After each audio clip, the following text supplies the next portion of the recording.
Hi all, ಹೇಗಿದ್ದೀರಾ ಎಲ್ಲರೂ? Welcome back again to my channel. ನೀವೆಲ್ಲರೂ ಹುಷಾರಾಗಿದ್ದೀರಾ ಅಂತ ಹೇಳಿ ಭಾವಿಸ್ತೇನೆ. ಈ ವ್ಲಾಗ್ ನಾನು ಸಿಯಾನ್ನ ಬರ್ಡೇ ದಿನ ಶೂಟ್ ಮಾಡಿದಂತಹ ವ್ಲಾಗ್. ಇವತ್ತಿನ ದಿನ 16th ಏಪ್ರಿಲ್ ಆಯಿತಾ.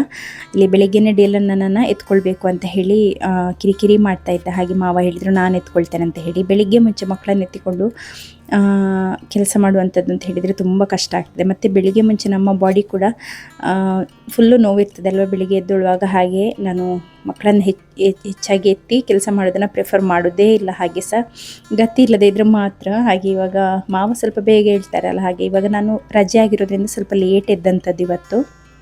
ಹಾಗೆ ಮಾವ ಡೇಲನ ಹತ್ರ ಹೇಳಿದರು ನಾನು ಎತ್ಕೊಳ್ತೇನೆ ಬಾ ಅಂತ ಹೇಳಿ. ಅವರು ಎತ್ತಿದ್ರೆ ಆಗೋದಿಲ್ಲ, ನಾನೇ ಎತ್ತಬೇಕಂತ ಹೇಳಿ. ಹಾಗೆ ಸ್ವಲ್ಪ ಹೊತ್ತು ನೆಲದಲ್ಲಿ ಮಲಗಿದ್ದ. ನಾನು ಹಾಗೆ ಇಗ್ನೋರ್ ಮಾಡಿ ಅವನನ್ನು ನೋಡದೇ ಇದ್ದ ಹಾಗೆ ಮಾಡಿದ್ದಕ್ಕೆ ಅವನೀಗ ಪುನಃ ಅವನಾಗಿ ತನ್ನಷ್ಟಕ್ಕೆ ಎದ್ದು ಹೋಗಿದ್ದಾನೆ. ನಾವು ಹೊಡೆದು ಜೋರು ಮಾಡಿಲ್ಲ ಹೇಳಿದರೆ ಕೆಲವೊಮ್ಮೆ ಮಾತ್ರ ಅದು ವರ್ಕ್ ಆಗ್ತದೆ. ಬಟ್ ಇಗ್ನೋರ್ ಮಾಡುವಂಥದ್ದು ದೊಡ್ಡ ಒಂದು ಕೀ ಪೇರೆಂಟಿಂಗಲ್ಲಿ. ಇಗ್ನೋರ್ ಮಾಡಿಬಿಟ್ರೆ ಆಯಿತು. ಅವನು ಕಣ್ಣು ಮುಂದೆ ಕಾಣ್ತಾ ಇದ್ದರೆ ಸಹ ಅವನು ಇಲ್ಲದ ಹಾಗೆಯೇ ಬಿಹೇವ್ ಮಾಡಬೇಕು, ಆಗ ಸರಿ ಆಗ್ತದೆ. ಈಗ ನೋಡಿ ಹಾಗೇ ಮಾಡ್ತಾ ಇದ್ದೆ ನಾನು. ಎಷ್ಟು ಅವನು ಕಿರಿಕಿರಿ ಮಾಡಿದರೆ ಸಹ ಎತ್ತಲಿಕ್ಕೆ ಹೋಗಲಿಲ್ಲ. ಹಾಗೆ ಸ್ವಲ್ಪ ಹೊತ್ತು ಬಂದ ನನ್ನ ಕಾಲ ಮೇಲೆಲ್ಲ ನಿಂತ್ಕೊಂಡ. ನಾನೇ ಎತ್ತಬೇಕು ಅಂತ ಹೇಳಿ. ನಾನು ಎತ್ತಿದರೆ ಮತ್ತೆ ಬ್ರೇಕ್ಫಾಸ್ಟ್ ಯಾರು ಮಾಡೋದಲ್ಲ, ಮೊದಲೇ ಇವತ್ತು ಲೇಟ್ ಆಗಿದೆ. ಹಾಗೆ ಇವಾಗ ಮಾವನ ಜೊತೆ ಹೋಗಲಿಕ್ಕೆ ರೆಡಿಯಾಗಿದ್ದಾನೆ. ಮತ್ತು ಕಳೆದ ಸಲ ನಾನು ಈ ಶರ್ಟ್ ಹಾಕಿದಾಗ ಅದೆಂತ ಹಿಂದೆ ಬರ್ತದ್ದು ಅಂತ ಹೇಳಿ ಒಬ್ಬರು ಕಾಮೆಂಟ್ ಮಾಡಿದ್ರ. ಇದು ಇಸ್ರಾಯೇಲಿದು ಶರ್ಟ್ ಆಯಿತಾ. ಇಸ್ರಾಯೇಲ್ ಹಿಬ್ರೂ ಅಲ್ಲಿ ಏನೋ ಬರೆದಿದೆ, ನನಗೆ ಗೊತ್ತಿಲ್ಲ. ಇದು ಯಾರೋ ಕೊಟ್ಟಿದ್ದಿರಬೇಕು, ಮೇ ಬಿ ಅಕ್ಕಾಯವರು ಯಾರಾದರೂ ಇಸ್ರಾಯೇಲಿಂದ ತಂದದಿರಬೇಕು. ಇದು ಆ್ಯಕ್ಚುಲಿ ನನ್ನ ಶರ್ಟ್ ಅಲ್ಲ. ನಾನು ಪ್ರೆಗ್ನೆನ್ಸಿಯಲ್ಲಿ ನಾನು ದಪ್ಪ ಆಗಿದ್ದೇನಲ್ಲ, ಹಾಗೆ ನನಗೆ ಯಾವುದು ಬಟ್ಟೆ ಆಗ್ತಾ ಇರಲಿಲ್ಲ. ಸ್ವಲ್ಪ ಶರ್ಟ್ ಡಿಮಾರ್ಟಿಂದ ತಗೊಳ್ಬೇಕು ಅಂದ್ಕೊಂಡೆ, ಬಟ್ ನನಗೆ ಬೇಕಾದಂಥ ಮೆಟೀರಿಯಲಲ್ಲಿ ಸಿಗಲಿಲ್ಲ. ಹಾಗೆ ನಾನು ಹಸ್ಬೆಂಡಿದು ಕಬರ್ಡಲ್ಲಿ ಸ್ವಲ್ಪ ಎಲ್ಲ ಹುಡುಕುವಾಗ ಅದರಲ್ಲಿ ಇತ್ತು. ಅದರಲ್ಲಿ ಒಂದು ಶರ್ಟ್ ಕಾಣ್ತದೆ. ಇದು ಅಲ್ಲಿಂದ ಕೊಟ್ಟಂಥದ್ದು, ಅಥವಾ ನನಗೆ ಇನ್ನೊಂದು ನನ್ನ ಆಂಟಿ ಅಂಕಲ್ ಇದ್ದಾರೆ, ಅವ್ರು ಸಹ ಇಸ್ರಾಯೇಲಲ್ಲಿ ಇದ್ದವರು. ಹಾಗೆ ಅಲ್ಲಿಂದ ಅವರು ಕೊಟ್ಟದಿರ್ಬೋದು, ಮೇ ಬಿ ಯಾರು ಕೊಟ್ಟದಂತ ಗೊತ್ತಿಲ್ಲ. ಹಾಗೆ ಇದು ನಾನೇನು ಇಸ್ರಾಯೇಲಲ್ಲಿ ಇರಲಿಲ್ಲ ಆಯಿತು. ಅದರಲ್ಲಿ ಕಾಮೆಂಟಲ್ಲಿ ಕೇಳಿದರು ನೀವು ಇಸ್ರಾಯೇಲಲ್ಲಿ ಇದ್ರಾ ಅಂತ ಹೇಳಿ. ನಾನು ಇಸ್ರಾಯೇಲಲ್ಲಿ ಇಲ್ಲ, ಫ್ಯಾಮಿಲಿಯಲ್ಲಿ ಕೆಲವರೆಲ್ಲ ಇದ್ದಾರೆ. ಹಾಗೆ ಅವ್ರು ಯಾರಾದರೂ ಕೊಟ್ಟದ್ದಿರ್ಬೋದು. ಎಕ್ಸಾಕ್ಟ್ಲಿ ಯಾರು ಕೊಟ್ಟದಂತ ಗೊತ್ತಿಲ್ಲ ಆಯಿತಾ. ನಾನೀಗೆ ಫ್ಯಾಮಿಲಿಯಲ್ಲಿ ಯಾರಾದರೂ ಕೊಟ್ಟರೆಲ್ಲ ಹಾಕ್ತೇನೆ. ನನಗೆ ಅದೆಲ್ಲ ಏನಿಲ್ಲ, ನನಗೆ ಶಾಪ್ ಇದೇ ಆಗಬೇಕು, ಬೇರೆಯವ್ರು ಕೊಟ್ಟಿದ್ದು ಹಾಕೋದಿಲ್ಲ. ನಾನಾಗೆ ತಗೊಂಡದ್ದೇ ಹಾಕಬೇಕು, ಅದೆಲ್ಲ ಏನಿಲ್ಲ. ಯಾವುದು ಸಿಗ್ತದೆ ಅದನ್ನು ಹಾಕುವಂಥದ್ದಷ್ಟೇ. ಹಾಗೆ ಯಾರೋ ಕೊಟ್ಟಿದ್ರಲ್ಲಿ ಒಂದಿರಬೇಕು. ನಾನು ಇಸ್ರಾಯೇಲಲ್ಲಿ ಇರಲಿಲ್ಲ ಆಯಿತಾ. ಹಾಗೆ ನಾನಿಲ್ಲಿ ಬೆಳಿಗ್ಗೆದು ಟೀಯ ಪ್ರಿಪ್ರೇಷನನ್ನು ಮಾಡ್ಕೊಳ್ತಾ ಇದ್ದೇನೆ. ಇವತ್ತು ಸ್ವಲ್ಪ ಲೇಟ್. ನಿನ್ನೆ ನಾನು ದೋಸೆಗೆ ಹಿಟ್ಟನ್ನು ಕಡ್ದು ಇಟ್ಟಿದ್ದೆ. ದಿನ ಬೆಳಿಗ್ಗೆ ಇದ್ದರೆ ಎಂಥ ಟೆನ್ಷನ್ ಅಂತ ಹೇಳಿದರೆ, ಎಂತ ಮಾಡೋದು ತಿಂಡಿಗೆ ಅಂತ ಹೇಳಿ. ತಿಂದದ್ದನ್ನೇ ತಿನ್ನಲಿಕ್ಕೆ ಸಹ ಮಕ್ಕಳು ಕೇಳೋದಿಲ್ಲ. ನಾವಾದರೂ ಹೇಗಾದರೂ ಮಾಡಿ ಅಡ್ಜಸ್ಟ್ ಮಾಡ್ತೇವೆ, ಮಕ್ಕಳಿಗೆ ಏನು ಮಾಡೋದು ಅಂತಲೇ ಗೊತ್ತಾಗೋದಿಲ್ಲ ನನಗೆ. ಇಲ್ಲಿ ಮಾವ ನಾಯಿಗೆ ಊಟ ಬಿಸಿ ಮಾಡಿ ಇಡಲಿಕ್ಕೆ ಹೇಳಿದರು. ಹಾಗೆ ನಾನು ಬಿಸಿ ಮಾಡಿ ಇಟ್ಟಿದ್ದೇನೆ. ಮೊದಲೇ LPG ಗ್ಯಾಸ್ ಎಲ್ಲ ಕಡೆ ಸಿಗ್ತಾ ಇಲ್ಲ, ಆದರೆ ನಮ್ಮ ನಾಯಿಗೆ ಸ್ವಲ್ಪ ಬಿಸಿ ಮಾಡಿ ಹಾಕಿದರೆ ಮಾತ್ರ ಅವನು ತಿನ್ನುವಂಥದ್ದು. ಅದೀಗ ಅತ್ತೆ ಇಲ್ಲಿ ಬಂದ ನಂತರ ಅಭ್ಯಾಸ ಮಾಡಿದ್ದು. ಹಾಗೆ ಅವನು ಸಹ ಹುಷಾರಾಗಿದ್ದಾನೆ. ಹಾಗೆ ಬಿಸಿ ಮಾಡಿ ಕೊಡುವಂಥದ್ದು ಬೆಳಿಗ್ಗೆ. ನಾನಿಲ್ಲಿ ನಿಮಗೆ ಅಗಾರೋದ ಗ್ರ್ಯಾಂಡ್ ಎಗ್ ಬಾಯ್ಲರ್ ಹಾಗೂ ಪೋಚರ್ನ ಇಂಟ್ರೊಡ್ಯೂಸ್ ಮಾಡ್ತಾ ಇದ್ದೇನೆ. ತುಂಬ ಕಾಂಪ್ಯಾಕ್ಟ್ ಡಿಸೈನ್ ಆಗಿರುವಂಥದ್ದು ಆಯಿತಾ. ಇದರಲ್ಲಿ ನಾನು ಇವಾಗ ನಿಮಗೆ ಎಗ್ಗನ್ನು ಪೋಚ್ ಮಾಡಿ, ಹೇಗೆ ಅಂದರೆ ಪೋಚ್ ಮಾಡ್ತಾರಲ್ವ, ಪೋಚ್ಡ್ ಎಗ್ ಅಂತ ಹೇಳ್ತಾರಲ್ಲ, ಅದು ಹೇಗೆ ಮಾಡೋದಂತ ತೋರಿಸ್ತಾ ಇದ್ದೇನೆ. ಮೆಷರಿಂಗ್ ಕಪ್ಪಲ್ಲಿ ಕೊಟ್ಟಷ್ಟು ಮೆಷರ್ಮೆಂಟ್ ಇದು ನೀರನ್ನು ಹಾಕಿ, ಆ ನಂತರ ಒಂದು ಟ್ರೇ ಏನಿದೆ ನೋಡಿ, ಮೊದಲೆಲ್ಲ ನಾನು ಸ್ಟೀಮ್ ಮಾಡಲಿಕ್ಕೆ ಯೂಸ್ ಮಾಡ್ತಾ ಇದ್ದೆಲ್ಲ, ಆ ಟ್ರೇಯನ್ನು ಇಟ್ಟು ಈ ರೀತಿ ಪೋಚರಿಗೆ ಅಂತ ಹೇಳಿ ಸಪ್ರೇಟ್ ಟ್ರೇ ಇದೆ. ಅದಕ್ಕೆ ನಾನು ಸ್ವಲ್ಪ ನನ್ನ ಆಯಿಲ್ ಡಿಸ್ಪೆನ್ಸರಿಂದ ಸ್ವಲ್ಪ ಆಯಿಲನ್ನು ಸ್ಪ್ರೇ ಮಾಡ್ಕೊಂಡಿದ್ದೇನೆ. ಹಾಗೆ ಅದಕ್ಕೆ ಸ್ವಲ್ಪ ಗ್ರೀಸಿಂಗ್ ಮಾಡಿಕೊಂಡ್ರೆ ಆಯ್ತಾಯ್ತಾ. ಮತ್ತು ಫುಲ್ ಒಂದು ಮೊಟ್ಟೆಯನ್ನು ಹೀಗೆ ಒಡೆದು ಹಾಕುವಂಥದ್ದು. ಮೊಟ್ಟೆಯನ್ನು ಹಾಕಿದ ನಂತರ ಅದಕ್ಕೆ ರುಚಿಗೆ ತಕ್ಕಷ್ಟು ಉಪ್ಪನ್ನು ಸ್ವಲ್ಪ ಸ್ಪ್ರಿಂಕಲ್ ಮಾಡಿ, ಆನಂತರ ಅದಕ್ಕೆ ಸ್ವಲ್ಪ ಚಿಲ್ಲಿ ಪೌಡರ, ಬೇರೆ ಏನಾದರೂ ನೀವು ಪೆಪ್ಪರ್ ಏನಾದರೂ ಯೂಸ್ ಮಾಡ್ತೀರಾ ಆದರೆ ಅದನ್ನು ಸ್ವಲ್ಪ ಹಾಕ್ಕೊಳ್ಳುವಂಥದ್ದು ಅಷ್ಟೇ. ಆನಂತರ ಇದನ್ನು ಮುಚ್ಚಿಟ್ರೆ ಆಯಿತು. ನೀರು ಖಾಲಿ ಆದಾಗ ತನ್ನಷ್ಟಕ್ಕೆ ಅದು ಬಂದು ಕೂಡ ಆಗ್ತದೆ. ಈಗ ನೋಡಿ ಅದು ರೆಡಿಯಾಗಿದೆ. ನೀರು ಖಾಲಿ ಆದ ಕೂಡಲೇ ಈ ರೀತಿಯಲ್ಲಿ ಕುಕ್ಕಾಗಿ ರೆಡಿಯಾಗಿರ್ತದೆ. ನಾವು ವೆಜಿಟೇಬಲ್ ಎಲ್ಲ ಸ್ಟೀಮ್ ಮಾಡೋದಾದರೂ ಕೂಡ ಹೀಗೇ, ಅದರಲ್ಲಿ ಹಾಕಿದ ನೀರು ಖಾಲಿ ಆದ ಕೂಡಲೇ ಅದು ಕರೆಕ್ಟಾಗಿ ಸ್ಟೀಮ್ ಆಗಿ ಸಿಗ್ತದೆ. ಈಗ ನೋಡ್ಬೋದು ಎಷ್ಟೊಂದು ಈಸಿಯಾಗಿದೆ ಅಂತ ಹೇಳಿದರೆ ಲೈಫ್. ಈಗ ಗ್ಯಾಸಲ್ಲೆಲ್ಲದೇ ಇರುವ ಟೈಮ್ನಲ್ಲಿ ಇದು ತುಂಬಾ ಹೆಲ್ಪ್ಫುಲ್ ಆಯಿತಾ. ಈಗ ಜಸ್ಟ್ ಇದರ ಸೈಡ್ಸನ್ನು ಸ್ವಲ್ಪ ಸ್ಕ್ರೇಪ್ ಮಾಡಿ ತಗೊಂಡ್ರೆ ಆಯಿತು. ನಾನು ತಗೊಂಡ ಸ್ಪೂನ್ ಸರಿ ಇರಲಿಲ್ಲ, ಹಾಗಾಗಿ ಸ್ವಲ್ಪ ಕ್ರ್ಯಾಕ್ ಆಯಿತು. ಇಲ್ಲಾಂದರೆ ಕರೆಕ್ಟಾಗಿ ಡಿಮೋಲ್ಡ್ ಆಗಿ ಬರ್ತದೆ. ಮತ್ತು ಈ ರೀತಿ ಪೋಚ್ ಮಾಡಿದಂಥ ಎಗ್ ತಿನ್ನಲಿಕ್ಕೆ ತುಂಬ ಟೇಸ್ಟಿ ಆಗ್ತದೆ. ನಾನು ಸ್ವಲ್ಪ ಪಫಾತ್ ಪೌಡರ್ ಹಾಕಿದ್ದು. ಇದರ ಒಂದು ಲಿಂಕ್ ಬೇಕಾದರೆ ನಾನು ಡಿಸ್ಕ್ರಿಪ್ಷನ್ ಬಾಕ್ಸ್ನಲ್ಲಿ ಕೊಟ್ಟಿರ್ತೇನೆ, ಅಲ್ಲಿಂದ ನೀವು ಚೆಕ್ ಮಾಡ್ಬೋದು ಆಯಿತಾ. ನಾನಿಲ್ಲಿ ದೋಸೆ ಹಿಟ್ಟಿಗೆ ಉಪ್ಪನ್ನು ಈ ರೀತಿ ಹಾಕ್ಕೊಳ್ಳುವಂಥದ್ದು. ಒಟ್ಟಿಗೆ ಹಾಕಿ ಮಿಕ್ಸ್ ಮಾಡಿದರೆ ಅದು ಅದರ ಅದು ಮೇಲೆ ಬಂದಿರ್ತದಲ್ವ ಅದು ಕೆಳಗೆ ಹೋಗ್ತದೆ. ಅದೆಂತ ಹೇಳ್ತಾರೆ, ಅದು ಅಂದರೆ ಹಿಟ್ಟು ಉಬ್ಬಿ ಬಂದಿರ್ತದಲ್ಲ ಅದು ಸೆಟಲ್ ಆಗ್ತದೆ. ಹಾಗಾಗಿ ನಾನು ಫಸ್ಟ್ ಸ್ವಲ್ಪ ಸ್ಪೂನಲ್ಲಿ ಮಿಕ್ಸ್ ಮಾಡಿ ಆನಂತರ ಬ್ಯಾಟರಿಗೆ ಮಿಕ್ಸ್ ಮಾಡ್ಕೊಂಡಿದ್ದೇನೆ. ಇಲ್ಲಿ ಇವತ್ತು ನಾನು ಎದ್ದದ್ದು ಲೇಟ್ ಆಗಿರೋದ್ರಿಂದ ಅತ್ತೆ ಕೂಡ ಎದ್ದು ಬಂದಿದ್ದಾರೆ. ಅತ್ತೆ ಎದ್ದುಳುವಾಗಲೇ 8:30 ನಂತರನೇ ಅತ್ತೆ ಎದ್ದುಳುವಂಥದ್ದು. ಹಾಗೆ ಇವತ್ತು ತುಂಬ ಲೇಟ್ ಆಗಿದೆ ದಿನ. ನಾನಿಲ್ಲಿ ಇವತ್ತು ಕಬ್ಬಿಣದ ಕಾವಲಿಯನ್ನು ಇಟ್ಕೊಂಡಿದ್ದೇನೆ. ಈ ಕಬ್ಬಿಣದ ಕಾವಲಿಗೆ ವರ್ಷಕ್ಕೆ 1-2 ಸಲ ಏನೋ ಒಂದು ಶುರುವಾಗುವಂಥದ್ದು ಆಯಿತಾ. ಅದಕ್ಕೂ ಕೂಡ ಕೋಪ ಬರ್ತದ ಏನೋ ಗೊತ್ತಿಲ್ಲ. ಹಾಗೆ ಅಂಥ ಒಂದು ದಿನ ಇವತ್ತಿನ ದಿನ. ನಾನಿಲ್ಲಿ ಎಣ್ಣೆಯನ್ನು ಸ್ಪ್ರೇ ಮಾಡ್ಕೊಂಡಿದ್ದೇನೆ. ಅದೇ ನಾನು ಹೇಳಲಿಲ್ವ ಆಯಿಲ್ ಡಿಸ್ಪೆನ್ಸರ್ ನಾನು ಸೇಲ್ ಮಾಡ್ತೇನೆ ಅಂತ ಹೇಳಿದ್ದು, ಇದೇ ಆಯಿಲ್ ಡಿಸ್ಪೆನ್ಸರ್. ನಿಮಗೆ ಯಾರಿಗಾದರೂ ಬೇಕಾದರೆ ಮೇಲೆ ಕಾಣುವ ವಾಟ್ಸಪ್ ನಂಬರಿಗೆ ಕಾಂಟ್ಯಾಕ್ಟ್ ಮಾಡಿದರೆ ನಾವು ನಿಮಗೆ ಮನೆಗೇ ಕಳಿಸಿಕೊಡ್ತೇವೆ. ಹೋಮ್ ಡೆಲಿವರಿ ಕೂಡ ಫ್ರೀ ಇರ್ತದೆ ಆಯಿತಾ. 279 ರುಪೀಸ್ ಅಷ್ಟೇ. 500 ml ಇದು ಗ್ಲಾಸ್ ಜಾರ್. ನಾವು ಅದನ್ನೇ ಯೂಸ್ ಮಾಡುವಂಥದ್ದು ಈಗ. ಹ್ಯಾಸಲ್ ಫ್ರೀ ಆಗಿದೆ, ತುಂಬ ಈಸಿ ಆಗ್ತದೆ ಸ್ಪ್ರೇ ಮಾಡಿದರೆ. ಎಣ್ಣೆ ಕೂಡ ಕಡಿಮೆ ಯೂಸ್ ಆಗುವಂಥದ್ದು. ಹಾಗೆ ನಾನು ಇವತ್ತು ನನಗೆ ಮೊದಲೇ ಮೂಡ್ ಸರಿ ಇರಲಿಲ್ಲ. ಬೆಳಗ್ಗೆಯಿಂದ ಮಕ್ಕಳು ಕಿರಿಕಿರಿ ಮಾಡ್ತಾಯಿದ್ರು. ಆನಂತರ ಕಾವಲಿಯನ್ನು ಇಟ್ಕೊಂಡೆ. ಇಲ್ಲಿ ಸಿಯೋವನ್ನು ನೋಡ್ಲಿಕ್ಕೆ ಅಂತ ಹೇಳಿ ಸ್ಟೂಲನ್ನು ತಂದಿಟ್ಟಿದ್ದಾನೆ ಮಧ್ಯದಲ್ಲಿ. ಇದು ಒಂದು 6 ತಿಂಗಳ ಹಿಂದೆ, 6 ತಿಂಗಳಾಯ್ತಾ ಗೊತ್ತಿಲ್ಲ, ಒಂದು ಅಟ್ಲೀಸ್ಟ್ ಒಂದು 5 ತಿಂಗಳಾದರೂ ಆಯಿತು ಕಾಣ್ತದೆ. ಈ ಒಂದು ಕಾವಲಿಯನ್ನು ಅತ್ತೆ ತಗೊಂಡು ಬಂದಿದ್ದರು ಮಂಗಳೂರಿಂದ. ಅದರಲ್ಲಿ ಯಾವಾಗಲೂ ಅವರು ಎದ್ದೇಳೋದು ಲೇಟ್ ಅಲ್ಲ, ಹಾಗಾಗಿ ಅವರಿಗೆ ಯಾವಾಗಲೂ ಅದರಲ್ಲಿ ಫ್ರೈ ಮಾಡಲಿಕ್ಕೆ ಅಂದರೆ ದೋಸೆ ಮಾಡಲಿಕ್ಕೆ ಚಾನ್ಸ್ ಸಿಗೋದಿಲ್ಲ. ಹಾಗೆ ಅವ್ರು ನನ್ನ ಹತ್ರ ಹೇಳೋದು ನೀನು ಅದರಲ್ಲಿ ಮಾಡಬೇಕು ಅಂತ ಹೇಳಿ. ಆದರೆ ನಾನು ಹೇಳಿದೆ ಅದರದ್ದು ಅಂದರೆ ಅವಸ್ಥೆ ನನಗೆ ಗೊತ್ತುಂಟು. ಅಂದರೆ ಅದರಲ್ಲಿ ಎದ್ದೇಳೋದೇ ಇಲ್ಲ, ಎಂತ ಮಾಡಿದರೆ ಸಹ ಎದ್ದೇಳೋದಿಲ್ಲ. ಹಾಗೆ ಅದರಲ್ಲಿ ಮಾಡಿ ಯೂಸ್ ಮಾಡಿದರೆ ಆಗ್ತದೆ ಅಂತ ಅವ್ರು ಹೇಳುವಂಥದ್ದು. ಆದರೆ ಅದು ಕೆಲವೊಂದು ಕಾವಲಿಯಲ್ಲಿ ಎಂತ ಅಂತ ಹೇಳಿದರೆ ಎಂತ ಮಾಡಿದರೆ ಸಹ ಎದ್ದೇಳೋದಿಲ್ಲ ಆಯಿತು. ಹಾಗೆಯೇ ಒಂದು ಕಾವಲಿ ಇತ್ತು, ಅದನ್ನೀಗ ಗುಜರಿಗೆ ಅಂತ ಹೇಳಿ ಇಟ್ಟಿದ್ದಾರೆ.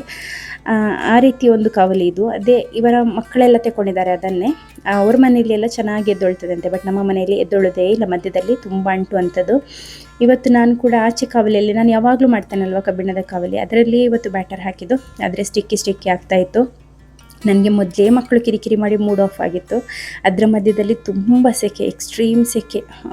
ಕಿಚನಲ್ಲಿ ನಿಂತರೆ ಬೆಂದ ಹಾಗೆ ಆಗ್ತದೆ. ಅದು ಕಬ್ಬಿಣದ ಕಾವಲಿಯಲ್ಲಾದರೆ ಇನ್ನೂ ಕೂಡ ಬಿಸಿ ಬಿಸಿ ಅಲ್ವಾ. ಹಾಗೆ ಅತ್ತೆ ನಾನು ಫ್ರೈ ಮಾಡ್ತೇನೆ ನಾನು ತಂದ ಕಾವಲಿಯಲ್ಲಿ ಅಂತ ಹೇಳಿ ಅವ್ರು ತಗೊಂಡು ಬಂದಿದ್ದಾರೆ. ಅವರು ಕೂಡ ಕುಸ್ತಿ ಮಾಡಲಿಕ್ಕೆ ಶುರು ಮಾಡಿದರು. ನಾನು ಸಹ ಕುಸ್ತಿ ಮಾಡ್ತಾ ಇದ್ದೆ ಒಂದು ಸೈಡಿಂದ. ಹಾಗೆ ಅಲ್ಲಿ ನಿಂತ್ಕೊಳ್ಳಿಕ್ಕೆ ಸಹ ಒಬ್ಬರಿಗೆ ಮಾತ್ರ ಆಗುವಂಥದ್ದು. ಹಾಗೆ ಅತ್ತೆ ಟ್ರೈ ಮಾಡುವಾಗ ನಾನು ಸೈಡಲ್ಲಿ ನಿಂತ್ಕೊಳ್ತಾ ಇದ್ದೆ.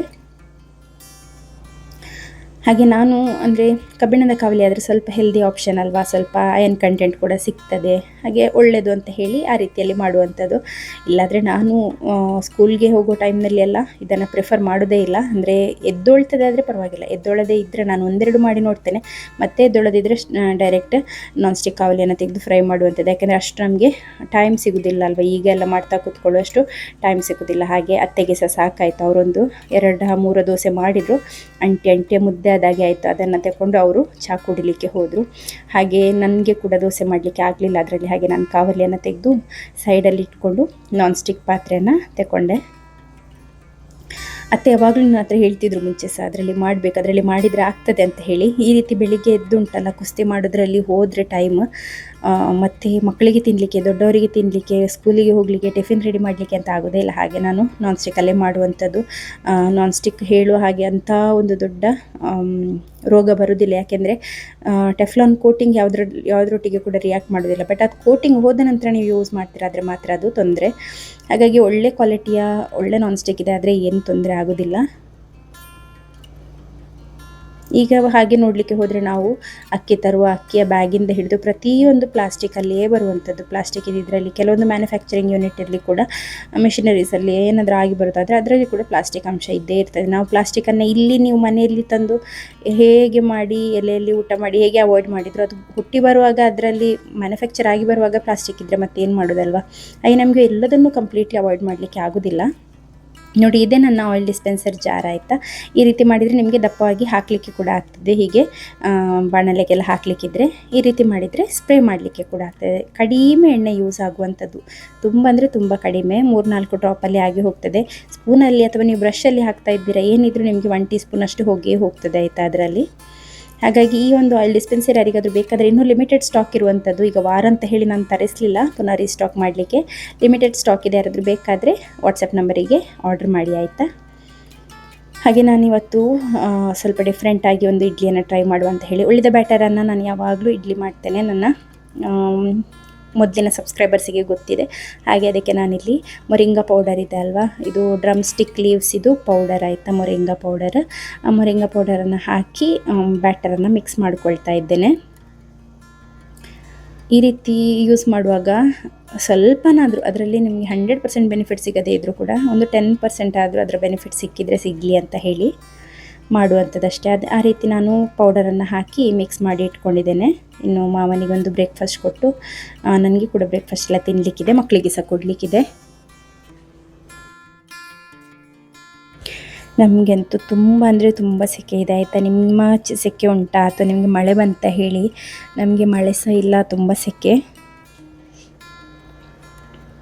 ಹಾಗೆ ನಂದು ಇದೆಲ್ಲಾದ ನಂತರ ಒಂದು ರೌಂಡು ನಾನು ಕಿಚನನ್ನು ಕ್ಲೀನ್ ಮಾಡ್ಕೊಳ್ತಾ ಇದ್ದೇನೆ. ಈಗ ದೋಸೆ ಎಲ್ಲ ಮಾಡಿ ಆಯ್ತಾಯ್ತಾ ನಂದು. ನಾನ್ ಸ್ಟಿಕ್ಕಲ್ಲಿ ಮಾಡಿದ್ದಕ್ಕೆ ಒಳ್ಳೆಯದಾಯಿತು, ಇಲ್ಲಾದರೆ ತುಂಬ ಕಷ್ಟ ಆಗ್ತಾಯಿತ್ತು. ಅದರಲ್ಲಿ ಎದ್ದೊಳ್ಳುವುದಿಲ್ಲ. ಮತ್ತು ನಾನು ಮಸ್ಟರ್ಡ್ ಆಯಿಲ್ ತಂದು ಕೂಡ ಹಾಕಿ ನೋಡಿದೆ, ಅದರಲ್ಲಿ ಕೂಡ ಎದ್ದೊಳ್ಳಿಲ್ಲ. ಹಾಗೆ ಅದಕ್ಕೆ ಕೆಲವೊಮ್ಮೆ ರೋಗ ಬರುವಂಥದ್ದು. ಇದಕ್ಕಿಂತ ಮುಂಚೆ ಕೂಡ ಹಾಗೆ ಆಗಿದೆ. ಆ ಟೈಮ್ನಲ್ಲಿ ನಾನೊಂದು 2 ತಿಂಗಳು ಅದನ್ನು ಯೂಸೇ ಮಾಡೋದಿಲ್ಲ, ಎಣ್ಣೆ ಹಚ್ಚಿ ಸುಮ್ಮನೆ ಇಡುವಂಥದ್ದು.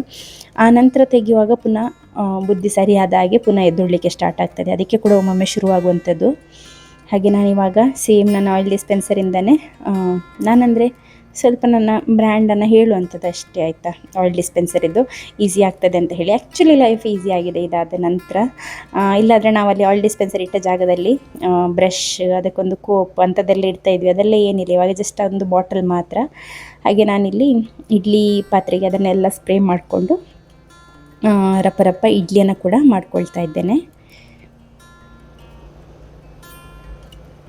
ಅಲ್ಲೇ ಕೆಲಸ ಎಲ್ಲ ಆದ ನಂತರ ನಾನು ಮೇಲೆ ಕಿಚನನ್ನೊಮ್ಮೆ ಕ್ಲೀನ್ ಮಾಡುವ ಅಂತ ಹೇಳಿ, ತುಂಬ ಧೂಳು ಬರುವಂಥದ್ದು, ತುಂಬ ಡಸ್ಟ್. ಅಂದರೆ ನಾವು ವಿಂಡೋ ಓಪನ್ನೇ ಇಟ್ಟಿರ್ತೇವೆ ಯಾವಾಗಲೂ. ಹಾಗೆ ಇದೊಂದು ಕ್ಲೀನ್ ಮಾಡುವ ಅಂತ ಹೇಳಿ, ಜಸ್ಟ್ ಕೌಂಟರ್ ಟಾಪ್ ಮತ್ತು ಮೇಲಿರುವಂಥ ಅಪ್ಲಯನ್ಸಸ್ ಅದನ್ನೆಲ್ಲ ಕ್ಲೀನ್ ಮಾಡಿಕೊಳ್ಳುವ ಅಂತ ಹೇಳಿ. ಈ ಟೈಮ್ನಲ್ಲಿ ಮನೆಯಲ್ಲಿ ಇದು ಏನಾದರೂ ನಾನು ಸೌಂಡನ್ನು ಇಟ್ಟರೆ ನಿಮಗೆ ಮಹಾಯುದ್ಧದ ಸೌಂಡ್ ಕೇಳ್ತಾ ಇರ್ತದೆ. ಮಕ್ಕಳಿಬ್ಬರದು ಅಲ್ಲಿಬ್ಬರು ಕೂಡ ಹೊಡೆದಾಡ್ತಾ ಇದ್ದಾರೆ.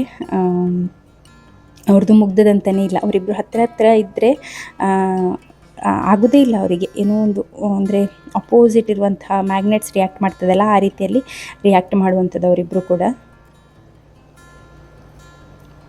ಆದಷ್ಟು ಸಿಯೋನ್ ಹತ್ರ ಹೇಳುವಂಥದ್ದು, ಬಿಟ್ಟು ಕೊಡು ಪರವಾಗಿಲ್ಲ, ಸಣ್ಣದಲ್ಲ ಅವನು ಅಂತ ಹೇಳಿ. ಕೆಲವೊಮ್ಮೆ ನನಗೇ ಕೋಪ ಬರ್ತದೆ ಇವನು ಮಾಡೋದು ನೋಡುವಾಗ. ಸಣ್ಣದಾದರೂ ಕೂಡ ಉಂಟಲ್ಲ, ಮೂರ್ತಿ ಚಿಕ್ಕದಾದರೂ ಕೀರ್ತಿ ದೊಡ್ಡದು ಅನ್ನೋ ರೀತಿಯಲ್ಲಿ. ಹೇಗೆ ಎಷ್ಟು ಶಾಂತ ಇರುವಂಥ ಮನಸ್ಸಿರುವಂಥ ವ್ಯಕ್ತಿ ಆದರೂ ಕೂಡ ಅವರಿಗೆ ಒಂದಲ್ಲ ಒಂದು ರೀತಿಯಲ್ಲಿ ಕೋಪ ತರಿಸ್ತಾನೆ ನಮ್ಮ ಡೇಲನ್ನು. ಹಾಗೆ ಇವತ್ತು ಸಿಯೋನಿಗೆ ಎಕ್ಸೈಟ್ಮೆಂಟ್. ಬೆಳಿಗ್ಗೆನೇ ಕೂಗ್ತಾ ಇದ್ದ. ನಾವಂದರೆ ಬರ್ಡೇ ಸೆಲೆಬ್ರೇಟ್ ಮಾಡೋದಿಲ್ಲ ಅಂತ ಹೇಳಿದಲ್ಲ, ಆದರೆ ಅವನಿಗೆ 100 ಜನರನ್ನು ಕರಿಬೇಕಂತೆ. ಹಾಗೆ ಇಲ್ಲಿ ಒಂದು ಫೈಟ್ ಆಗ್ತಾಯಿತ್ತು. ಈಗ ನೀವು ನೋಡಿದ್ರಲ್ಲ, ನನಗೂ ಈ ರೀತಿಯಲ್ಲಿ ಕೋಪ ಬರ್ತದೆ ಆಯಿತಾ. ಯಾಕೆಂದರೆ ನಾನೀಗ ಈ ರೀತಿ ರಿಯಾಕ್ಟ್ ಮಾಡಿದ್ದು ಯಾಕೆ ಅಂತ ಹೇಳಿದರೆ, ಅವನು ಗುಡಿಸ್ಲಿಕ್ಕೆ ಅಂತ ಹೇಳಿ ನಾನು ಕ್ಲೀನ್ ಮಾಡುವಾಗ ಇವನು ಸಹ ಗುಡಿಸ್ತೇನೆ ಅಂತ ಬಂದ ಚಿಕ್ಕವನು. ಆದರೆ ದೊಡ್ಡವನು ಅವನ ಕೈಯಲ್ಲಿದ್ದದನ್ನು ಎಳೆದು ತೆಗೆದು ಅವನಿಗೆ ಸರಿ ಹೊಡೆದ, ಬೆನ್ನಿಗೆ ಮತ್ತು ಮೂಗಿಗೆ ಹೊಡೆದ. ಹಾಗೆ ನನಗೆ ಕೋಪ ಬಂತು. ಆ ರೀತಿಯಲ್ಲಿ ಕೆಲವೊಮ್ಮೆ ನಾವು ಈ ರೀತಿಯಲ್ಲಿ ರಿಯಾಕ್ಟ್ ಮಾಡಬೇಕಾಗ್ತದೆ. ಯಾಕೆಂತ ಹೇಳಿದರೆ ಮಕ್ಕಳ ಜೀವ ಹೋಗುವಂತಹ ಒಂದು ಪರಿಸ್ಥಿತಿ ಬರ್ತದೆ. ಮೂಗಿಗೆ ಹೊಡೆಯುವಂಥದ್ದು ಅಥವಾ ತಲೆಗೆ ಹೊಡೆಯುವಂಥದ್ದು, ಆ ರೀತಿಯೆಲ್ಲ ಮಾಡಿದರೆ ಮಕ್ಕಳಿಗೆ ಕೂಡ ಆ್ಯಂಗರ್ ಕಂಟ್ರೋಲ್ ಆಗೋದಿಲ್ಲ, ಆ್ಯಂಗರ್ ಮ್ಯಾನೇಜ್ ಆಗೋದಿಲ್ಲ. ಆಗ ಒಟ್ರಾಶಿ ಕೈಯಲ್ಲಿದ್ದೆ ಅದರಲ್ಲೆಲ್ಲ ಹೊಡೆದ್ರೆ ಉಂಟಲ್ಲ, ಏನಾದರೂ ಹೆಚ್ಚು ಕಮ್ಮಿ ಆದರೆ, ಜೀವಕ್ಕೆ ಏನಾದರೂ ಆದರೆ ಅಂತೇಳಿ ನನಗೆ ಹೆದರಿಕೆ. ಹಾಗೆ ನಾನು ಅವನಿಗೆ ಜೋರು ಮಾಡಿ ಅವನಿಗೆ ಬೇರೆ ಇನ್ನೊಂದು ಗುಡಿಸೋದನ್ನು ಕೊಟ್ಟಿದ್ದೇನೆ. ಹಾಗೆ ಸರಿಯಾಗಿದ್ದೇನೆ. ಹಾಗೆ ನಾನು ಅವನನ್ನು ಆ ರೀತಿ ರಿಯಾಕ್ಟ್ ಮಾಡದೇ ಇದ್ದರೆ, ಅಪರೂಪಕ್ಕೆ ಹಾಗೆ ರಿಯಾಕ್ಟ್ ಮಾಡುವಂಥದ್ದು, ಹಾಗೆ ರಿಯಾಕ್ಟ್ ಮಾಡದೇ ಇದ್ದರೆ ಅವನಿಗೆ ಈಗ ನೋಡಿ ಪ್ರೀತಿ ಮಾಡ್ತಾ ಇದ್ದೇನೆ. ಸೊ ಹೀಗೇ ಸ್ವಲ್ಪ ಒಂದು ಆ್ಯಂಗರ್ ಏನಾದರೂ ಇದು ಅಂದರೆ ಜೋರು ಮಾಡಿದರೆ ಮತ್ತೆ ಅವನು ಸ್ವಲ್ಪ ಹೊತ್ತಲ್ಲಿ ಅವನೇ ಬರ್ತಾನೆ. ಒಂದು ತಪ್ಪಿದೆ ಆದರೆ ಅವನು ಮತ್ತೆ ಬಂದು ನನಗೆ ಅಂದರೆ ತುಂಬ mummy you are looking beautiful ಅಂತ ಹೇಳುವಂಥದ್ದು, ಮತ್ತು mummy you hair is so nice ಅಂತ ಹೇಳುವಂಥದ್ದು, ಆ ರೀತಿಯೆಲ್ಲ ಸ್ಟಾರ್ಟ್ ಮಾಡ್ತಾನೆ ಸ್ವಲ್ಪ ಸೋಪ್ ಹಾಕಲಿಕ್ಕೆ. ಆಗ ಗೊತ್ತಾಗ್ತದೆ ಅವನಿಗೆ, ಅಂದರೆ ಅವನ ಪಶ್ಚಾತ್ತಾಪ ಪಡ್ತಾ ಇದ್ದಾನೆ ಅಂತ ಹೇಳಿ. ಆ ರೀತಿ ಕೆಲವೊಮ್ಮೆ ಬರೋದೇ ಇಲ್ಲ ಅವನು. ಕೆಲವೊಮ್ಮೆ ನಾನೇ ಹೋಗಿ ಅವನನ್ನು ಸಮಾಧಾನ ಮಾಡ್ತೀನಿ. ಯಾಕೆಂದರೆ ಮಕ್ಕಳಲ್ವ, ಏನಿದ್ರು ಮಕ್ಕಳೇ ತಪ್ಪು ಮಾಡುವಂಥದ್ದು ಹೆಚ್ಚು. ಹಾಗೆ ಪರವಾಗಿಲ್ಲ ಅಂತ ಹೇಳಿ ಈಗ ಒಂದು ರೌಂಡು ಪ್ರೀತಿಯಲ್ಲಾಗಿ ಈಗ ಹೋಗಿದ್ದಾನೆ ಪುನಃ. ಮತ್ತು ನಮ್ಮ ಕಿಚನ್ ಇದು ಕೆಲಸ ಯಾವತ್ತೂ ಮುಗ್ದದಂತನೇ ಇಲ್ಲ. ಯಾಕೆಂದರೆ ಒಂದಾದ ನಂತರ ಒಂದು ಕೆಲಸ ರೆಡಿ ಇರ್ತದೆ. ಮತ್ತು ಮನೇಲಿರುವಾಗ ಕಂಪ್ಲೇಂಟ್ ತಗೊಂಡು ಬರೋದು ಒಂದೇ ಕೆಲಸ. ಅವ್ನು ನನಗೆ ಹೊಡಿತಾ ಇದ್ದಾನೆ, ನನ್ನ ಟಾಯನ್ನು ಎಳಿತಾ ಇದ್ದಾನೆ ಅಂತ ಹೇಳಿ. ಅವನು ತಗೊಂಡದ್ದು ಇವನಿಗೆ ಬೇಕು, ಇವನು ತಗೊಂಡದ್ದು ಅವನಿಗೆ ಬೇಕು. ನನಗೆ ಗೊತ್ತು ಎಲ್ಲರ ಮನೆಯಲ್ಲಿ ಈ ರೀತಿಯ ಮಕ್ಕಳು ಎರಡೆರಡು ಇರುವಲ್ಲಿ ಎಲ್ಲ ಕಡೆ ಹಾಗೆಯೇ ನಾನು ಅಂದ್ಕೊಳ್ಳುವಂಥದ್ದು. ಈಗನೇ ನನ್ನ ಅವಸ್ಥೆ ಇದಾಗಿದೆ. ಇನ್ನೊಂದು ದೊಡ್ಡದಾಗಿ ಅದು ಮುಂದೆ ಹೋಗಲಿಕ್ಕೆ ಸ್ಟಾರ್ಟ್ ಮಾಡಿದ್ರಿ, ಇನ್ನೇನು ಮಾಡೋದು ಅಂತ ಹೇಳಿ. ಈಗ ಅವನು 4 ಕಾಲಲ್ಲಿ ಮುಂದೆ ಹೋಗ್ತಾ ಇದ್ದಾನೆ ಆಯಿತಾ. ನನ್ನ ಮಗ ಅವನಿಗೆ 7 ತಿಂಗಳು ಕಂಪ್ಲೀಟ್ ಆಗಿ 8ಕ್ಕೆ ಸ್ಟಾರ್ಟ್ ಆಗಿದೆ. ಚಿಕ್ಕದುಂಟಲ್ಲ ಅದು 8ನೇದು ಸ್ಟಾರ್ಟ್ ಆಗಿದೆ. ಹಾಗೆ ಈಗ ಅವನು ಅಂದರೆ 4 ಕಾಲಲ್ಲಿ ಫಾಸ್ಟ್ ಹೋಗೋದಿಲ್ಲ, ಬಟ್ 4 ಕಾಲಲ್ಲಿ ಹೋಗಿ ಈಗ ನಾನೇನಾದರೂ ನೆಲದಲ್ಲಿ ಮಲಗಿದ್ದಾನೆ ಆದರೆ ನನ್ನನ್ನು ಹಿಡಿದು ಎದ್ದು ಕೂಡ ನಿಲ್ತಾನೆ ಅವನು. ಇಲ್ಲಿ ನಾನೊಂದು ಮೆನ್ಷನ್ ಮಾಡಬೇಕೇನು ಅಂತ ಹೇಳಿದರೆ, ನನಗೆ ಕೆಲವರೆಲ್ಲ ಹೇಳ್ತಿದ್ರೆ ಎಣ್ಣೆ ಹಚ್ಚೋದಿಲ್ಲ ನೀವು ಅಂತ ಹೇಳಿ. ಅವನಿಗೆ ನಾನು ಹುಟ್ಟಿದ ನಂತರ ಎಣ್ಣೆನೇ ಹಚ್ಚಲಿಲ್ಲ ಆಯಿತಾ. ಅವನಿಗೆ ಮೊದಲೇ ಸ್ಕಿನ್ನಿದೆಲ್ಲ ಸ್ವಲ್ಪ ಇಶ್ಯೂ ಇತ್ತು. ಅದಲ್ಲದೆ ನನಗೆ ಆಗ್ತಾನೂ ಇರಲಿಲ್ಲ. ನಾನು ಅದ್ರದ್ದು ದೊಡ್ಡ ಫ್ಯಾನ್ ಕೂಡ ಅಲ್ಲ ಎಣ್ಣೆ ಹಚ್ಚೋದು. ನನ್ನ ಡೇಲನಿಗೆ ಸಹ ಹಚ್ಚಲಿಲ್ಲ ಜಾಸ್ತಿ ದಿನ. ಅವರು ಒಬ್ಬರು ಲೇಡಿ ಬರ್ತಾ ಇದ್ರಲ್ಲ ಬಟ್ಟೆ ಎಲ್ಲ ವಾಶ್ ಮಾಡಲಿಕ್ಕೆ, ಅವರೊಂದು ಸ್ವಲ್ಪ ದಿನ ಹಚ್ಚಿದ್ದಾರೆ ಅಷ್ಟೇ. ಅನಂತರ ಸಿಯೋನಿಗೆ ಕೂಡ ನಾನು ಹಾಗೆಯೇ ಹಚ್ಚಲೇ ಇಲ್ಲ. ನಾನು ಎಣ್ಣೆದು ಫ್ಯಾನ್ ಅಲ್ಲ, ನನಗೆ ಅದಕ್ಕೆ ಪುರ್ಸೊತ್ತು ಇಲ್ಲ, ನನಗೆ ಅದು ಇಷ್ಟವೂ ಇಲ್ಲ. ಹಾಗಾಗಿ ನಾನು ಹಚ್ತಾ ಇರಲಿಲ್ಲ. ಈಗ ನೋಡಿ ನನ್ನ ಈ 3ನೇ ಮಗುವಿಗೆ ನಾನು ಎಣ್ಣೆಯನ್ನು ಅಂತ ಹೇಳಿದ್ದು ಮುಟ್ಟಿಸಲೇ ಇಲ್ಲ. ಮೈಗೆ ಸಹ ಹಾಕಲಿಲ್ಲ, ಎಲ್ಲಿಗೆ ಸಹ ಹಾಕಲಿಲ್ಲ. ಮಸಾಜ್ ಅಂಥದ್ದೆಲ್ಲ ಏನು ಸಹ ಮಾಡಲಿಲ್ಲ. ಆದರೆ ಸಹ ಮಗು 2.5-3 ತಿಂಗಳಾಗುವಾಗಲೇ ಕೌಚಿ ಬೀಳುವಂಥದ್ದು. ಈಗ 6 ತಿಂಗಳಲ್ಲಿ ಅವನು ಹೊಟ್ಟೆ ಮೇಲೆ ಮುಂದೆ ಹೋಗಲಿಕ್ಕೆ ಸ್ಟಾರ್ಟ್ ಮಾಡಿದ. 7 ತಿಂಗಳು ಕಂಪ್ಲೀಟ್ ಆಗಿ 8 ಆಗುವಾಗ 4 ಕಾಲಲ್ಲಿ ಹೋಗಲಿಕ್ಕೆ ಹಿಡಿದು ಎದ್ದು ನಿಲ್ಲಲಿಕ್ಕೆ ನೋಡ್ತಾ ಇದ್ದಾನೆ. ಆದರೆ ಅದು ಫಟಾಫಟಾಗಿ ಮಾಡಿಬಿಡ್ತಾನೆ, ಕಂಪ್ಲೀಟ್ ಮಾಡ್ತಾನೆ ಆ ಕೆಲಸ ಅಂತ ಅಲ್ಲ. ಸ್ಟಿಲ್ ಮೂಮೆಂಟ್ ಅದೆಲ್ಲ ಚೆನ್ನಾಗಿದೆ ಅಲ್ವಾ. ಎಲ್ಲದೂ ಮಕ್ಕಳು ನಾವು ಎಣ್ಣೆ ಹಚ್ಚಿ ಉಜ್ಜಿ ಮಾಡಿದರೆ ಬೇಗ ಮಕ್ಕಳು ನಡೀತಾರೆ, ಬೇಗ ದೊಡ್ಡವರಾಗ್ತಾರೆ, ಮಸಲ್ ಬರ್ತದೆ, ಆ ರೀತಿಯಲ್ಲಿ ಅಲ್ಲ ಆಯಿತಾ. ಮಕ್ಕಳು ಅದೆಲ್ಲ ಜೆನೆಟಿಕ್ಸ್. ಒಂದೊಂದು ಮಕ್ಕಳು ಒಂದೊಂದು ರೀತಿಯಲ್ಲಿ. ನಮ್ಮ ಸಿಯೋನಿದು ಎಲ್ಲ ಕೆಲಸ ಲೇಟ್ ಇತ್ತು. ಅಂದರೆ ಎಲ್ಲದು ಪ್ರತಿಯೊಂದು ಲೇಟ್. ಹಲ್ಲು ಬಂದದ್ದು ಕೂಡ ಲೇಟ್. ಅವನಿಗೆ ಒಂದು ಹಲ್ಲು ಬಂದು ಕೆಳಗಿದು ಒಂದು ಹಲ್ಲು ಬಂದು ಮತ್ತೆ ಉಳಿದ ಹಲ್ಲೇ ಬರ್ತಾ ಇರಲಿಲ್ಲ. ಮತ್ತು 1 ವಾರದ ನಂತರ ಇನ್ನೊಂದು ಬರಲಿಕ್ಕೆ ಸ್ಟಾರ್ಟ್ ಆಯ್ತಾಯಿತಾ. ಕೆಳಗೆ ಮೇಲೆ ಬಂದರೆ ಮತ್ತೆ ಬಂದೇ ಇರಲಿಲ್ಲ ಹಲ್ಲು. ಸೊ ಆ ರೀತಿಯಲ್ಲಿ ಕೆಲವು ಮಕ್ಕಳಿಗೆ ಲೇಟ್.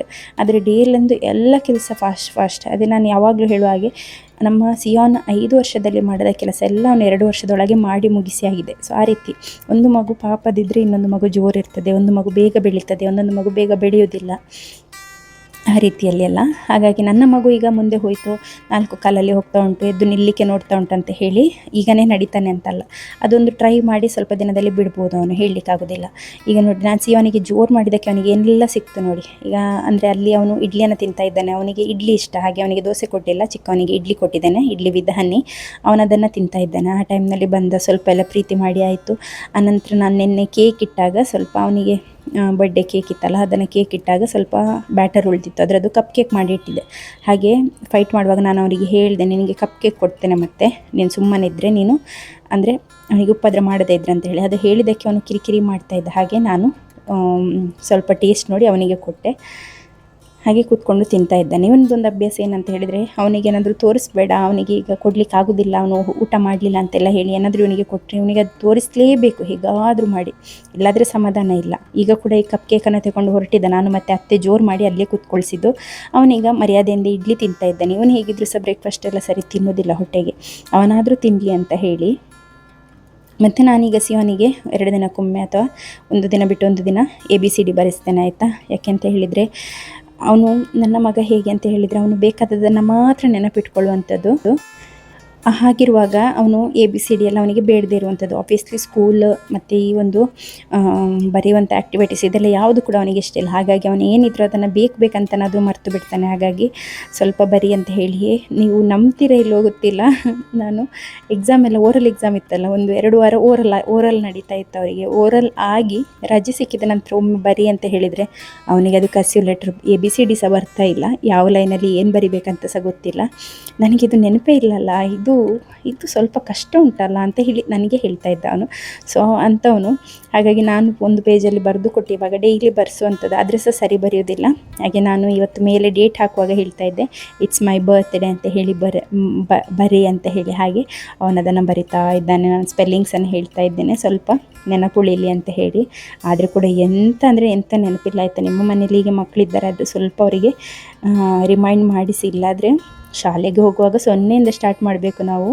ಅದಲ್ಲದೆ ಈಗ ಫಸ್ಟ್ ಸ್ಟ್ಯಾಂಡರ್ಡಲ್ಲಿ ಡಿಕ್ಟೇಟ್ ಮಾಡ್ತಾ ಹೋಗ್ತಾರೆ, ಸ್ಪೆಲ್ಲಿಂಗ್ಸನ್ನು ಬರೀಬೇಕು. ನನ್ನ ಮಗ ಏನು ಮಾಡ್ತಾನೆ, ನನಗೆ ಅಂದರೆ ಹೆಚ್ಚು ಫೋರ್ಸ್ ಮಾಡಲಿಕ್ಕೆ ಬೇಡ. ಹಾಗಾಗಿ ನಾನು ಏನಾದರೂ ಒಂದು ಹೇಳುವಂಥದ್ದು, ಇದನ್ನು ಕೊಡ್ತೇನೆ ಬರೆದ್ರೆ ಅಂತ ಹೇಳಿ. ಆಗ ಅವನು ಬರೀಲಿಕ್ಕೆ ಕೂತ್ಕೊಳ್ತಾನೆ.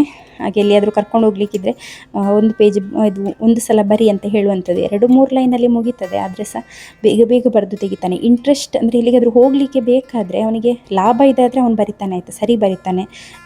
ಆದರೆ ಲಾಭ ಇಲ್ಲದೇ ಇದ್ದರೆ ಅವನು 1 ಗಂಟೆ ತಗೊಳ್ತಾನೆ ಒಂದು ಕಂಪ್ಲೀಟ್ ಒಂದು ABCD ಬರೆದು ತೆಗಿಲಿಕ್ಕೆ ಅಂಥವನು. ಹಾಗಾಗಿ ಅವನು ಬೇಕಂತ ಕೂಡ ಮರೀಲಿಕ್ಕಿದ್ದಾನೆ ಅಂತ ಹೇಳಿ ನಾನು ಸ್ವಲ್ಪನಾದರೂ ಪೆನ್ಸಿಲ್ ಹಿಡಲಿಕ್ಕೆ ನೆನಪಿರಲಿ ಅಂತ ಹೇಳಿ ಬರೆಸುವಂಥದ್ದು. ಇವನ ಕ್ಲಾಸಿನ ಮಕ್ಕಳೆಲ್ಲ ಚೆಂದ ಬರೀತಾರೆ, ಆಯಿತಾ. ಟೀಚರ್ ನೋಟ್ಸ್ ಎಲ್ಲ ಕಳಿಸ್ತಾರಲ್ಲ, ಎಸ್ಪೆಷಲಿ ಹೆಣ್ಣು ಮಕ್ಕಳು ಎಷ್ಟು ಚೆಂದ ಬರೀತಾರೆ. ಆದರೆ ಈ ಗಂಡು ಮಕ್ಕಳಂತೂ ಸುಮ್ಮನೆ ಅಲ್ಲ, ಇವರನ್ನು ಗಂಡು ಮಕ್ಕಳು ಸ್ವಲ್ಪ ಒಪ್ಪಾದ್ರ ಅಂತ ಹೇಳುವಂಥದ್ದು. ಗಂಡು ಮಕ್ಕಳಿದ್ದ ಮನೆ ನೋಡುವಾಗಲೇ ಗೊತ್ತಾಗ್ತದೆ, ಆಯಿತಾ. ಏನೇ ಆಗಲಿ ಹೆಣ್ಣು ಮಗು ಒಂದು ಮಗು ಇದ್ರ ಮಧ್ಯದಲ್ಲಿ ಈ ಫೈಟಿಂಗನ್ನೆಲ್ಲ ಸ್ವಲ್ಪ ಕಂಟ್ರೋಲ್ ಮಾಡ್ಬೋದು. ನನಗೀಗ 3 ಗಂಟೆ, ಇನ್ನೊಂದು ದೊಡ್ಡದಾಗುವಾಗ ನೀವು ಹೇಗಿದ್ದರೂ ನೋಡ್ತಾನೆ ಇರ್ತೀರಲ್ಲ, ನಿಮಗೇನೆ ಗೊತ್ತಾಗ್ತದೆ. ಹಾಗೆ ಈಗ ಇಡ್ಲಿ ತಿಂದು ಬಂದಿದ್ದಾನೆ. ಇಡ್ಲಿ ತಿಂದರೆ ಅವನು ಖಾಲಿ ಕೈಯಲ್ಲಿ ಮಾತ್ರ ತಿನ್ನೋದಲ್ಲ, ಇಡೀ ಮೈಗೆ, ಮುಖಕ್ಕೆ, ತಲೆಗೆ, ಕಾಲಿಗೆ ಎಲ್ಲ ಕಡೆ ಮಾಡಿ ತಿನ್ನುವಂಥದ್ದು. ಹಾಗೆ ಸಿಂಕಲ್ಲಿ ತೊಳಿಲಿಕ್ಕೆ ಹೋದರೆ ಇದು ನಮ್ಮ ಬೈಬಲಲ್ಲಿ ಒಂದು ಇನ್ಸ್ಟೆನ್ಸ್ ಇದೆ. ಅದರಲ್ಲಿ ಪಾದ ತೊಳೆಯುವಾಗ ನನ್ನ ಮೈ ಕೂಡ ತೊಳೆ ಅಂತ ಹೇಳಿ ಒಬ್ಬ ಶಿಷ್ಯ ಹೇಳುವಂಥದ್ದು ಉಂಟು. ಹಾಗೆ ಅಂಥವನು ನಮ್ಮ ಡೇಲನ್ನು. ಅವನ ಕೈ ತೊಳಿಲಿಕ್ಕೆ ಹೋದರೆ ಇಡೀ ಮೈಯನ್ನು ನೀರಲ್ಲಿ ಚಂಡಿ ಮಾಡ್ತಾನೆ, ಕಾಲು ಕೊಟ್ಟು ತಲೆನೂ ಕೊಟ್ಟು ಎಲ್ಲದನ್ನು ಕೊಟ್ಟು. ಹಾಗೆ ನಾನು ಅವನನ್ನು ಅಲ್ಲಿಯೇ ಜಸ್ಟ್ ಕೈ ಕಾಲೆಲ್ಲ ವಾಶ್ ಮಾಡಿ ಆನಂತರ ಕರ್ಕೊಂಡು ಹೋಗ್ತಾ ಇದ್ದೇನೆ.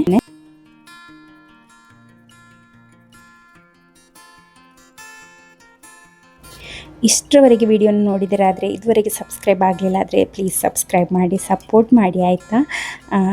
ಯಾಕೆಂತ ಹೇಳಿದರೆ ಇತ್ತೀಚೆಗೆ ವ್ಯೂಸ್ ಕೂಡ ಬರೋದಿಲ್ಲ, ಸಬ್ಸ್ಕ್ರೈಬರ್ಸ್ ಕೂಡ ಇಂಪ್ರೂವ್ ಆಗೋದಿಲ್ಲ. ನಾನು 1 ವರ್ಷದಲ್ಲಿ ಇನ್ನೊಂದು ವರ್ಷಕ್ಕೆ ನಾನು ಅಟ್ಲೀಸ್ಟ್ 25 ಸಬ್ಸ್ಕ್ರೈಬರ್ಸ್ ಆದರೂ ಕಂಪ್ಲೀಟ್ ಮಾಡಬೇಕು, 25,000 ಮಾಡಬೇಕು ಅಂತ ಇದ್ದೆ. ಇಲ್ಲಿ 1,000 ಕಂಪ್ಲೀಟ್ ಆಗಲಿಕ್ಕೇ ಆಗ್ತಾ ಇಲ್ಲ, ಅಂದರೆ 19ರಿಂದ 20ಕ್ಕೇ ಹೋಗ್ತಾ ಇಲ್ಲ.